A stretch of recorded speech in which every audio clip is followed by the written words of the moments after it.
নমস্কার, আমি হচ্ছে অপর্ণা। আমার ছোট্ট একটা ব্লগে তোমাদের সবাইকে জানাই স্বাগত।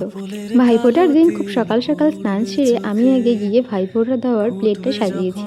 তারপরে দেখো আমার একটা দাদা এসেছিল সকাল 8টার দিকে, ও ফোঁটা দিয়ে কাজে যাবে তাই।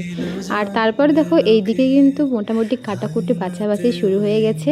আর এইদিকে দেখো মেধা চলে এসেছে সকাল সকাল শাড়ি পরার জন্য। ও সেই সকাল 6টা থেকে আমার গান ধরেছে যে পিসি আমাকে শাড়ি পরিয়ে দাও। তা আমি ওকে অনেক বুঝিয়ে সুজিয়ে বলেছি যে একটু পরে পরো, যখন ভাইফোঁটা দেবে তখন। এইদিকে শাড়িও পরতে চাই, আবার এদিকে দুষ্টামিও করছে। তো অনেক কষ্ট করে ওকে আমি শাড়িটা পরিয়েছিলাম। ও এতটা দুষ্ট আর এতটা ছটফট করছিল। তারপর ওকে একটু সাজিয়েও দিয়েছিলাম। ও অনেকবার করে বলছিল যে পিসিমণি আমাকে না একটু তুমি ফাউন্ডেশন দিয়ে দিও না। তো ওর কথা শুনে একটু ফাউন্ডেশন দিয়ে দিয়েছি, যদিও বা ওর বেবি স্কিন। এবার দুই পিসি বাবা ও জেঠুকে ফোঁটা দিবে।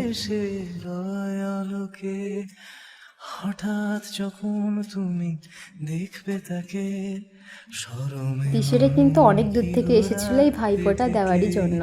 আর দেখো মেধা রানী কিন্তু ওর ভাইদেরকে ফোঁটা দিয়ে দিয়েছে।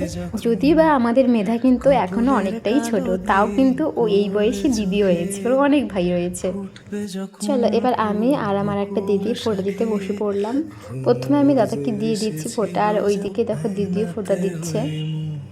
দেখবে যখন কপালের কালো তিল পড়বে চোখে, ফুটবে যখন। আমাদের কিন্তু অনেক দাদা রয়েছে, কিন্তু এবার অনেকে আসতে পারেনি। আর আমরা বোনেরাও কিন্তু অনেক কয়েকজন, কিন্তু অনেকের বিয়ে হয়ে গেছে, অনেকে শ্বশুর বাড়িতে আছে, অনেকের বাড়ি দূরে, অনেকে আসতে পারেনি সেই জন্যই। তবে আমরা যারা যারা ছিলাম তারা খুবই আনন্দ করেছি। আর ওভারঅল আমার লুকটা এরকম ছিল।